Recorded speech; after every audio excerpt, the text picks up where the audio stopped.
ابو بکر کا خاندان، اگر ہم آپ کو ان کا کسی وقت ان کا تاریخ سنائیں، یہ خاندان ان کا بنی تیم جو تھا، یہ سب بہت مزدوروں کا خاندان تھا، یہ سب غلاموں اور کنیزوں کا خاندان تھا، اور یہ اصل میں قریش سے ہیں ہی نہیں، بس یہ تقدیر کی بات ہے کہ یہ خلافت ان کو مل گئی آخر کار میں، وإلا یہ تو ان کے پاس کچھ بھی نہیں تھا۔ تو ان کو پہلی مرتبہ دنیا میں کوئی عزت ملی، ان کا ایک آدمی خلیفہ بن گیا ہے، وہ بھی 1.5 سال کے لیے، ابو قحافہ جو ہے وہ ابو بکر کے ابے کا نام ہے، اور یہ ابو قحافہ اس کی عمر کافی بڑا تھا، یہ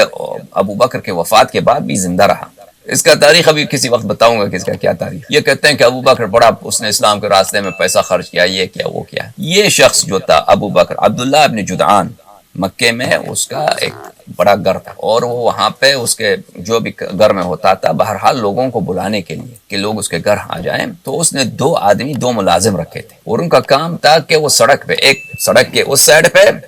جو اونچائی والی سائڈ ہے، اور ایک گلی کے نیچے جو اترائی والی سائڈ ہے، وہاں پہ جا کے نعرے لگائیں کہ بھئی ادھر آ جاؤ، ادھر آ جاؤ، عبداللہ ابن جدعان کے گھر۔ یہ تو تواریخ میں مسلسل سب نے ذکر کیا ہے کہ ابو بکر کا جو باپ تھا ابو قحافہ، اس کا کام ہی یہی تھا، اندھا بھی ہو چکا تھا، وہ اندھے کی حالت میں وہاں پہ جا کے نعرے لگاتا۔ یہ کہتے ہیں کہ ابو بکر نے بڑا پیسہ خرچ کیا اسلام کے لیے، تو اگر وہ بڑا پیسہ خرچ کرتا تھا تو وہ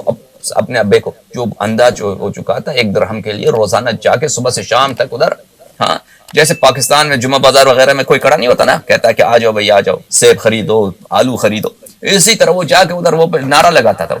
اس کا کام یہی۔ تو کم از کم اس ذلت سے اپنے ابے کو بچاتا نا۔ ہاں ابو بکر بڑا پیسے والا تھا، وہ تو میں کسی اور وقت ان کا تاریخ بتاؤں گا کہ ابو بکر کا کیا حالت تھی، کہ جس دن وہ خلیفہ بناتا تو اسی دن ان کے اپنی تواریخ کے، ایک تواریخ میں موجود ہے کہ ابو بکر جو ہے وہ کپڑوں کا کوئی کنٹینر تھا، کوئی ہاتھ میں لے کے، کندھے پہ لے کے چل پڑا اگلے دن، اپنے بیعت کے اگلے دن بازار کی طرف۔ تو عمر نے اور ابو عبیدہ جراح نے اس کو راستے میں دیکھا کہ خلیفہ کہاں جا رہے ہو؟ تو اس نے کہا کہ میں کہاں جاؤں بھئی، میں تو کاروبار کے لیے جا رہا ہوں، تم نے مجھے خلیفہ بنایا ہے لیکن میں کہوں کہاں سے؟ تو انہوں نے کہا کہ واپس آ جاؤ۔ اس کو زبردستی واپس لے کے آئے، اور بیت المال سے روزانہ اس کے لیے آدھا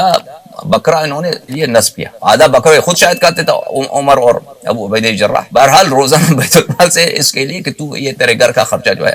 روزانہ آدھا بکرا۔ تو یہ خود ابو بکر بھی جو تھا سڑک پہ بیٹھ کے، اس کا کوئی دکان کاروبار نہیں تھا، سڑک پہ بیٹھ کے ادھر نعرے لگاتا تھا، کپڑے وہ زنانہ وہ